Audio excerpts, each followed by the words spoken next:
Hello cuties, welcome back to my channel Pranaya collection. So ఈ video ఏంటి అంటే, మీరు అడిగారు కదా, సో మనం ఫ్యాబ్రిక్ మీద పెయింటింగ్ వేసుకోవాలి అంటే బ్లౌజ్ మెజర్మెంట్స్ ఎట్లా పెట్టుకోవాలి, మార్కింగ్స్ ఎట్లా పెట్టుకోవాలి అని చెప్పేసి అడిగారు కదా. సో దానికోసం ఈ వీడియో అయితే చేస్తున్నాను. ఫస్ట్ మనము మెజర్మెంట్స్ అనేది బ్యాక్ పార్ట్, ఫ్రంట్ పార్ట్, హ్యాండ్స్కి ఏ విధంగా అయితే తీసుకుంటాం అనేది మీకు పేపర్ మీద అయితే నేను ఇప్పుడు చూపించబోతాను. సో ఆ కటింగ్స్ తీసుకుని మనము ఫ్యాబ్రిక్ మీద పెట్టుకున్న అవుట్లైన్స్ గీసుకుంటే మనకి చాలా ఈజీ అయిపోతుంది అనమాట. సో ఫస్ట్ అయితే మనకి మెయిన్గా ఈ రెండు కొలతలు అయితే కావాలి, చెస్ట్ మెజర్మెంట్ ఇంకా వేస్ట్ మెజర్మెంట్ అనమాట. సో అవి మనం మెయిన్గా రెడీ చేసుకుని పెట్టుకోవాలి. సో ఇక్కడ చూస్తున్నారు కదా, ఇప్పుడు మీరు వేస్ట్ మెజర్మెంట్ అనేది 30 కన్నా తక్కువ ఉందనుకోండి, దాన్ని స్మాల్ సైజ్ అనుకోవాలి. అదే వేస్ట్ మెజర్మెంట్ మనకి 30 కన్నా ఎక్కువ ఉందనుకోండి, దాన్ని పెద్ద సైజ్ అని చెప్పేసి మనం అనుకుందాం అనమాట. సో ఈ రెండు మీరు ఇట్లా గుర్తుపెట్టేసుకోండి. సో దీని ప్రకారం ఏ విధంగా తీసుకోవాలి ఏంటి అనేది ఇప్పుడైతే నేను మీకు చూపించబోతున్నాను. సో మీకైతే క్లియర్గా అర్థమైంది కదా. 30 కన్నా తక్కువ ఉంటే నడుము కొలత అనేది స్మాల్ సైజు, అలాగే 30 కన్నా ఎక్కువ ఉంటే నడుము కొలత అనేది పెద్ద సైజ్ కింద మనమైతే కన్సిడర్ చేసుకోవాలి. సో ఇది వచ్చేసి నేను ఫ్రంట్ బ్యాక్ కూడా డీప్ నెక్ బ్లౌజ్కి అయితే నేను చెప్తున్నాను. మామూలుగా డాట్స్ వేసుకుని డాట్స్ బ్లౌజ్ ఉంటుంది కదా, సో ఫ్రంట్ ఓపెనింగ్ ఉండేది దానికైతే ఇప్పుడు నేను చెప్తున్నాను. ఇప్పుడు షోల్డర్ అనేది మనకి 30 కన్నా తక్కువ ఉందనుకోండి, దాన్ని 5 ఇంచెస్ అయితే పెట్టుకోవాలి. అలాగే 30 కన్నా ఎక్కువ ఉందనుకోండి 5.5 ఇంచెస్ పెట్టుకుంటే సరిపోతుంది. అలాగే నెక్ విడ్త్ అనేది ఎంత పెట్టుకోవాలి అంటే, 30 కన్నా తక్కువ ఉంటే మనము 2 ఇంచెస్ పెట్టుకోవచ్చు, లేదా మీకు సరిపోదు అనుకుంటే 2.25 అట్లా కూడా పెట్టుకోవచ్చు. అలాగే మీకు 30 కన్నా ఎక్కువ ఉందనుకోండి ఆ కొలత అనేది, సో దానికి 2.25 పెట్టుకోవచ్చు, లేదంటే 2.5 ఇంచెస్ అలా పెట్టుకోవచ్చు. సో దాని ప్రకారం అయితే మీరు చూసుకుని పెట్టుకోండి. మ్యాక్స్ ఇవి మీరు పెట్టుకుంటే మీకు షోల్డర్ అనేది జారిపోకుండా ఉంటుందన్నమాట. ఇంకొచ్చేసి నెక్ డీప్ ఎంత పెట్టుకోవాలి అంటే, ఏ సైజ్ అయినా కానీ మీకు 7 ఇంచెస్ నుంచి 10 ఇంచెస్ లోపు, అది మీ ఇష్టం అనమాట. మీకు ఎంత డీప్ కావాలి అనేది కంప్లీట్గా మీ ఇష్టము. సో మీకు ఎంత కావాలి అనుకుంటే మీరు అంత పెట్టుకోవచ్చు. మ్యాక్సిమం దాన్ని 7 నుంచి 10 ఇంచెస్ లోపు అయితే పెట్టుకుంటారనమాట. సో ఇప్పుడు మీరు ఈ మెజర్మెంట్స్ అయితే గుర్తుపెట్టుకున్నారు కదా. దీని ప్రకారం మనము బ్యాక్ పార్ట్ని ఏ విధంగా డ్రాఫ్టింగ్ చేయాలి అనేది ఇప్పుడైతే చూద్దాము. సో పేపర్ని నేను ఈ విధంగా డబల్ ఫోల్డింగ్లో పెట్టుకున్నాను. అలాగే ఓపెన్ సైడ్ అటువైపు పెట్టాను, క్లోజింగ్ సైడ్ ఇటువైపు పెట్టుకున్నాను. మీకు క్లియర్గా అర్థమవుతుంది కదా. సో ఇప్పుడు చూద్దాము. నేనైతే నడుము కొలత 26 అయితే ఉంది కదా. సో అది వచ్చేసి 30 కన్నా తక్కువ కాబట్టి దాన్ని స్మాల్ సైజ్ కింద కన్సిడర్ చేసుకుందాము. సో స్మాల్ సైజ్కి ఏ విధంగా షోల్డర్ పెట్టాలి, నెక్ విడ్త్ పెట్టాలి, నెక్ డీప్ పెట్టాలి, ఇవన్నీ కూడా మీకు ఇక్కడ నేను ఆల్రెడీ చెప్పాను కాబట్టి దాన్ని ఫాలో అయిపోతూ మనం డ్రాఫ్టింగ్ అయితే చేసేసుకుందాము.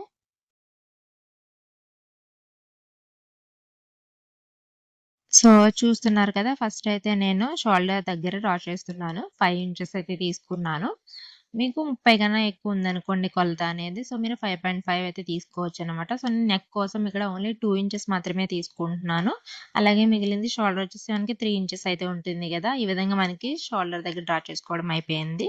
సో ఇప్పుడు దీనికి మనం షోల్డర్ 5 ఇంచెస్ అయితే పెట్టాం కదా, అక్కడి నుంచి కిందకి ఆర్మ్ డౌన్ కోసం 6 ఇంచెస్ అయితే మార్క్ చేసుకుంటున్నాను.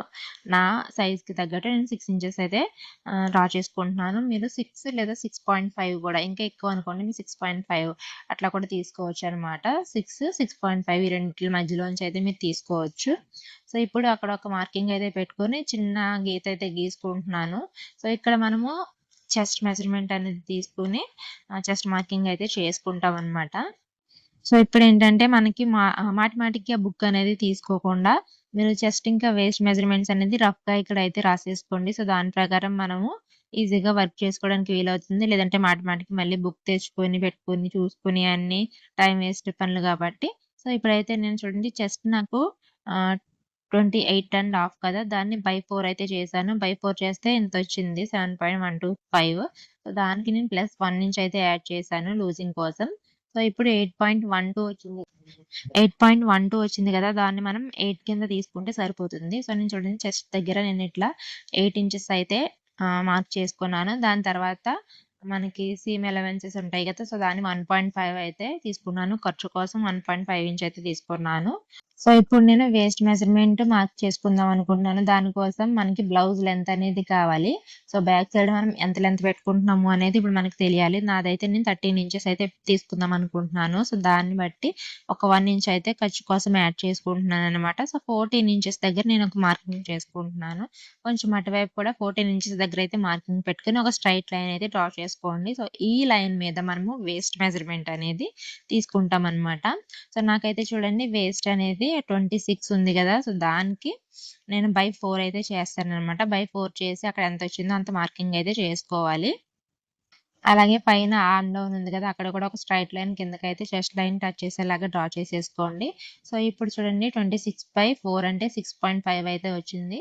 దీనికి ఇది మెయిన్ మనకి ఓన్లీ బ్యాక్ వేస్ట్ లెంత్ అనమాట. సో దాని తర్వాత నేను 1 ఇంచ్ అయితే పెట్టుకున్నాను. అదొచ్చేసి ఎందుకంటే మనం బ్యాక్ డాట్స్ వేసుకుంటాం కదా! సో ఆ డాట్ కోసం 1 ఇంచ్ అయితే ఎక్స్‌ట్రా తీసుకున్నాను. అక్కడి నుంచి మళ్ళీ 1.5 వచ్చేసి ఖర్చు కోసం అయితే తీసుకున్నాను. ఇప్పుడు మనం చివర పెట్టుకున్న 1.5 ఇంచెస్ మార్కింగ్స్ ఏవైతే ఉన్నాయో వాటిని ఇట్లా స్కేల్‌తో అయితే డ్రా చేసేసుకుందాము. నెక్స్ట్ వచ్చేసి ఇక్కడ ఆర్మ్ రౌండ్ కోసం క్రాస్ ఎంత పెట్టుకోవాలి అనేది 1 ఇంచ్ అయితే తీసుకుంటున్నాను. అది మీరు బాగా పెద్ద సైజ్ అనుకోండి 1.5 కూడా తీసుకోవచ్చనమాట. సో నేనైతే ఇక్కడ 1 ఇంచ్ పెట్టుకుంటున్నాను. 1 ఇంచ్ పెట్టుకొని ఈ విధంగా అయితే రౌండ్ షేప్ డ్రా చేసుకున్నాను. నెక్స్ట్ వచ్చేసి మనకి ఈ 3 అయిపోయినాయి కదా! షోల్డర్, ఆర్మ్ డౌన్ ఇంకా చెస్ట్, వేస్ట్ మార్కింగ్స్ ఇవన్నీ అయిపోయినాయి కాబట్టి ఇంకా లాస్ట్ మనకి మిగిలింది నెక్ డీప్ అనమాట. అది ఎంత అనేది చెప్పాను కదా! మీరు 7-10 ఇంచెస్ మధ్యలో ఎంతైనా పెట్టుకోవచ్చు. నేనైతే ఇక్కడ 9 ఇంచెస్ పెట్టుకున్నాను. 9 ఇంచెస్ పెట్టుకొని పైన నేను 2 ఇంచెస్ తీసుకున్నాను కదా! కింద వచ్చేసి 2.5 అయితే పెట్టుకున్నాను. ఎందుకంటే పైన మనం తీసుకున్న దానికన్నా కింద డీప్ అనేది కొంచెం ఎక్కువ ఉంటేనే మనకి బావుంటుంది. సో మీరు 0.5 అయినా కూడా ఎక్కువ తీసుకుంటే బెటర్ అనమాట. సో ఈ విధంగా అక్కడ కూడా ఇట్లా లైన్స్ అనేది డ్రా చేసుకుంటూ నేను రౌండ్ షేప్ అయితే ఇచ్చేస్తున్నాను. స్కేల్ ఇలా మీకు స్కేల్‌లో సెట్ అవ్వలేదనుకోండి ఫ్రెంచ్ స్కేల్‌లోని మీరు ఇట్లా డైరెక్ట్ ఫ్రీ హ్యాండ్‌తో కూడా డ్రా చేసేసుకోవచ్చనమాట. సో మనకి చూపిస్తున్నాను గదా! ఈ విధంగా బ్యాక్ సైడ్ మెజర్‌మెంట్స్ అన్నీ అయిపోయినాయి. దాన్ని ఇప్పుడు ఒకసారి మీరు స్కెచ్‌తోని హైలైట్ చేసేసుకోండి. అంటే మీకు కట్ చేసేటప్పుడు క్లియర్‌గా తెలియాలి కాబట్టి. సో ఒకసారి మీకు నేను రెడ్ స్కెచ్‌తోని ఈ విధంగా రెడ్ స్కెచ్‌తోని ఒకసారి హైలైట్ చేసి చూపిచ్చేసాను గదా! ఇక్కడ ఫైనల్ మార్కింగ్స్ అన్నీ గూడా నేనైతే కటింగ్ చేసేసుకుంటున్నాను. మనకి బ్యాక్ పార్ట్ అయితే రెడీ అయిపోయింది. ఐ హోప్ మీ అందరికీ క్లియర్‌గానే అర్థమైందని చెప్పేసి నేను అనుకుంటున్నాను. అర్థం అవ్వకపోతే మీరు కొంచెం స్లో మోషన్‌లో పెట్టుకొని చూసుకోండి. ఇంకొకసారి చూస్తే మీకు క్లియర్‌గా అయితే అర్థమైపోతుంది. సో ఇప్పుడొచ్చేసి నేను హ్యాండ్ అనేది చూపిస్తున్నాను. ఫ్రంట్ పార్ట్ అనేది మీకు లాస్ట్‌లో చూపిస్తాను. సో హ్యాండ్ మెజర్‌మెంట్ చూడండి. నేనిక్కడ 7 ఇంచెస్ అయితే తీసుకుంటున్నాను. మీకు హ్యాండ్ లెంత్ ఎంత కావాలి అనేది మీ ఇష్టము. మీరు 4 తీసుకోవచ్చు, 5 ఇంచెస్ తీసుకోవచ్చు, 6, 7, 8, 9, 12, 13 వరకు కూడా మీరు ఇట్లా తీసుకోవచ్చనమాట. మీ ఎల్బో హ్యాండ్స్‌కనమాట. ఎంతైనా మీ ఇష్టం తీసుకోవచ్చు. నేనైతే ప్రెజెంట్ 7 ఇంచెస్ తీసుకున్నాను. అక్కడి నుంచి నాకు 4 ½ అయితే తీసుకున్నాను బాటము. దాని పక్క నుంచి 1.5 ఇంచెస్ అయితే తీసుకున్నాననమాట ఖర్చు కోసం. సో ఇక్కడ చూడండి.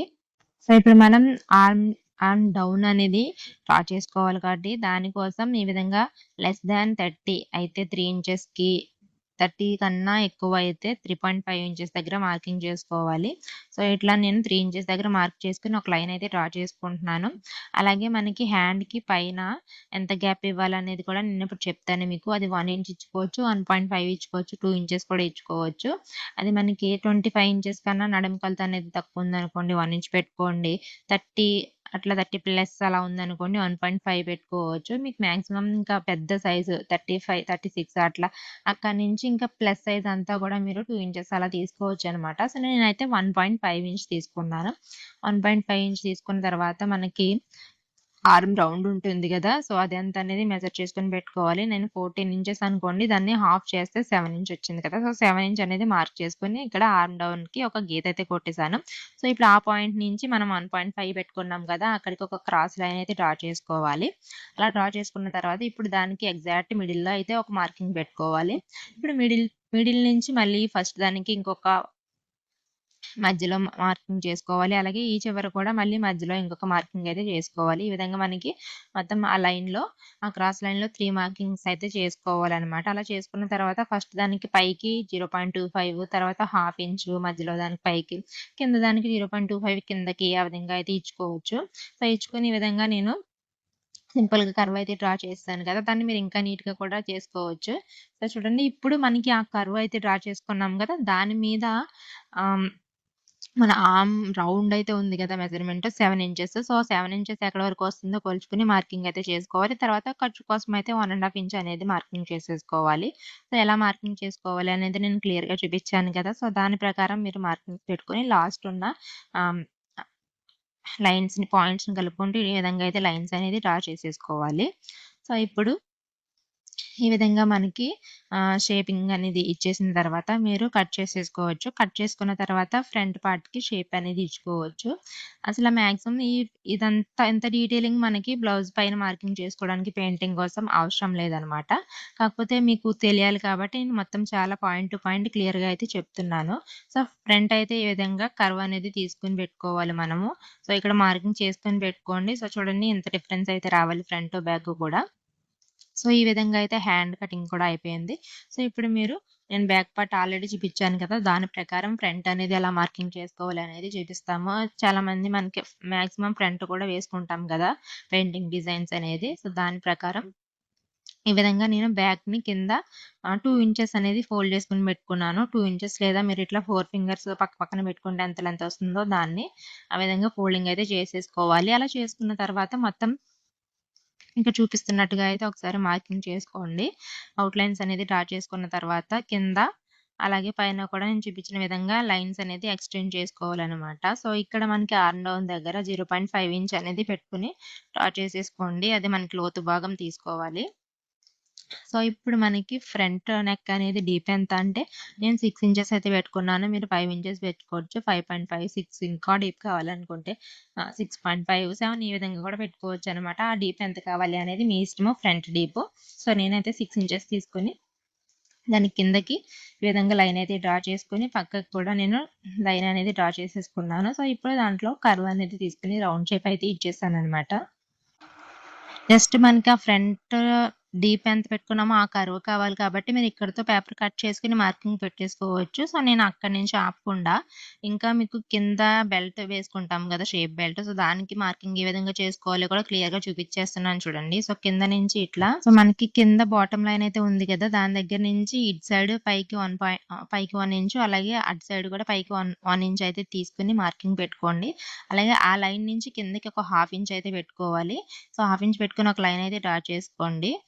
అలా డ్రా చేసుకున్న తర్వాత నేనిక్కడ మీకు ఆ లైన్ అనేది కొంచెం కటింగ్‌లోకి పోయింది కాబట్టి అది మీకు చూపిస్తున్నాను. సో, స్కేల్ పెట్టి చూపిస్తున్నాను. అక్కడి నుంచి మీరు ఫస్ట్ 2.5 ఇంచ్ మార్క్ చేసుకున్న తర్వాత మళ్ళీ దాని తర్వాత డాట్ కోసం ఇంకొక 2.5 అయితే ఇంచ్ పెట్టుకోవాలి. అది మీరు పెద్ద సైజ్ అయితే 2.75, 3 ఇంచ్ కూడా పెట్టుకోవచ్చు మధ్యలో మార్కింగ్ అనేది. సో, ఆ 3 మార్కింగ్స్‌ని కూడా కలుపుకుంటూ ఈ విధంగా నేనైతే డ్రా చేసుకున్నాను ఫస్ట్ స్కేల్‌తోని. ఆ తర్వాత మీరు షేపింగ్ ఇచ్చుకోవాలనుకుంటే ఇట్లా ఫ్రెంచ్ కర్వ్ యూజ్ చేసి షేప్ అనేది తీసుకోవచ్చనమాట. సో, ఈ విధంగా డ్రా చేసుకుంటే మనకి కింద బెల్ట్ షేప్ అనేది ఈజీగా వచ్చేస్తుంది. సో, మనకి ఇంకా నెక్స్ట్ పైన ఇటు సైడ్ ఉక్స్ పట్టి తాళ్ళు పట్టి దగ్గర ఒక మార్కింగ్ ఉంటుంది. ఆర్మ్ డౌన్ దగ్గర నుంచి ఒక డాట్ ఉంటుంది. అవైతే నేను ఇంక చూపించట్లేదు. మీకు ఇప్పుడు జస్ట్ ఈ షేప్ అనేది ఉంటే మనకి సరిపోతుంది. బ్లౌజ్ మీద మార్కింగ్ చేసుకోవడానికి పెయింటింగ్ కోసం నేను అంతవరకే చెప్పాననమాట. సో, ఇక్కడ వరకు మీకు అంతా క్లియర్‌గా ఉంది కదా! సో, ఇట్లా 2 పీసెస్ అయితే వచ్చినాయి కదా! ఫ్రంట్ సైడ్ ఇది లెఫ్ట్ సైడ్, ఇది రైట్ సైడ్. సో, మనకి చూడండి పళ్ళు ఎటువైపు వస్తుంది అనేది చూసుకోవాలి. సో, పళ్ళు లెఫ్ట్ సైడ్‌కి వస్తుంది కాబట్టి దాన్ని తీసేసి మనకి రైట్ సైడ్‌ది విజిబుల్ అవుతుంది కాబట్టి ఆ పీస్ అయితే తీసుకొని పెట్టుకోండి. సో, ఆ పీస్ ప్రకారం మనం మార్కింగ్ అయితే చేసుకోవాలనమాట. సో, ఇప్పుడు మనం బ్లౌజ్ మీద ఏ విధంగా అయితే మార్కింగ్ చేసుకోవాలనేది ఇప్పుడు నేను చూపిస్తాను. సో, బ్యాక్ పార్ట్‌ని తీసుకొని ఈ విధంగా మీరు ఒక సైడ్ తీసుకోండి. దాన్ని సెంటర్‌లో అయినా పెట్టుకోవచ్చు. మీకు లేదు ముక్క మిగలాలి అనుకుంటే ఇట్లా సైడ్‌కైనా పెట్టుకోవచ్చనమాట. ఆ విధంగా సైడ్‌కి పెట్టుకున్న తర్వాత నెక్ దగ్గర, ఇంకా షోల్డర్ దగ్గర, ఆర్మ్ డౌన్ దగ్గర ఆ మూడిట్లికి మనం జస్ట్ ఇట్లా చాక్ తీసుకొని మనం ఔట్‌లైన్స్ అనేది డ్రా చేసుకుంటే సరిపోతుందనమాట. సో, మనకి కనిపించే కలర్ అయితే తీసుకొని డ్రా చేసుకోండి. సో, ఈ విధంగా మనం నెక్ దగ్గర లైన్స్ అయితే డ్రా చేసుకున్నాం కదా! దాన్ని బేస్ చేసుకొని మనం ఏదైతే ట్రేసింగ్ చేసుకోవాలనుకుంటున్నామో డిజైను, సో, ఆ డిజైన్ దగ్గర సో ఏదైతే డిజైన్ ట్రేస్ చేసుకోవాలనుకుంటున్నామో దాన్ని తీసుకొచ్చి అలా పెట్టుకోండి. సో మనకి మధ్యలో కార్బన్ పేపర్ పెట్టుకోవాలి మర్చిపోవద్దు. సో ఫస్ట్ ఫ్యాబ్రిక్ పీసు, దాని తర్వాత కార్బన్, దాని తర్వాత డిజైన్ పేపర్ పెట్టుకొని ఆ డిజైన్ అనేది ట్రేస్ చేసుకుంటే అయిపోతుంది. సో మీకు అర్థమైంది కదా క్లియర్‌గా. ఇప్పుడు ఒక పక్కన మనము బ్యాక్ పార్ట్ పెట్టుకున్నాము. దానికి ఇంకొక పక్కన ఇట్లా 2 హ్యాండ్స్ కూడా డ్రా చేసుకోవాలనమాట. సో చూడండి నేను ఇక్కడ క్లియర్‌గా చూపిస్తున్నాను కదా! ఇట్లా దీనికి కూడా అవుట్‌లైన్ బిట్ చేసుకున్నారనుకోండి. అప్పుడు మీరు హ్యాండ్ డిజైన్ కూడా ఈజీగా ట్రేస్ చేసేసుకోవచ్చు. సో ఈ విధంగా ఫ్యాబ్రిక్, దానిపైన కార్బన్ పేపర్, దానిపైన ఈ విధంగా డిజైన్ పెట్టుకొని ట్రేస్ చేసేసుకోవాలి. సో ఇంకా అటు ఇటు కూడా మనకి హ్యాండ్స్ అయిపోయింది, బ్యాక్ నెక్ అయిపోయింది. ఇంకా మధ్యలో ఉంటుంది కదా! సో మధ్యలో ఏదో ఒక వైపుకి ఈ విధంగా మనం ఫ్రంట్ పార్ట్ అయితే పెట్టుకున్నాం కదా! ఫ్రంట్ పార్ట్‌లో మనం లెఫ్ట్ సైడ్ విజిబుల్ అని పెట్టుకున్నాం చూడండి. సో దాన్ని తీసుకొని ఈ విధంగా క్రాస్ పెట్టుకొని మార్కింగ్ అయితే చేసుకోండి. ఏదో ఒక సైడ్‌కి మాత్రమే.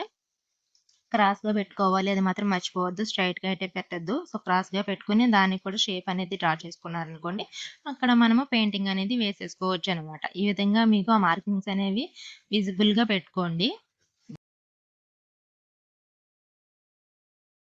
సో, నేను ఈ విధంగా పెయింటింగ్ కోసం ఎలా మార్క్ చేసుకోవాలనేది మీకైతే చూపిచ్చాను. క్లియర్‌గా అర్థమైందని చెప్పేసి అనుకుంటున్నాను. ఇంకా ఏమైనా డౌట్స్ ఉంటే మీరు కింద కామెంట్ అయితే పెట్టేసేయండి. నెక్స్ట్ వీడియోతో మళ్ళీ కలుస్తాను. అప్పటి వరకు కీప్ వాచింగ్. Bye bye.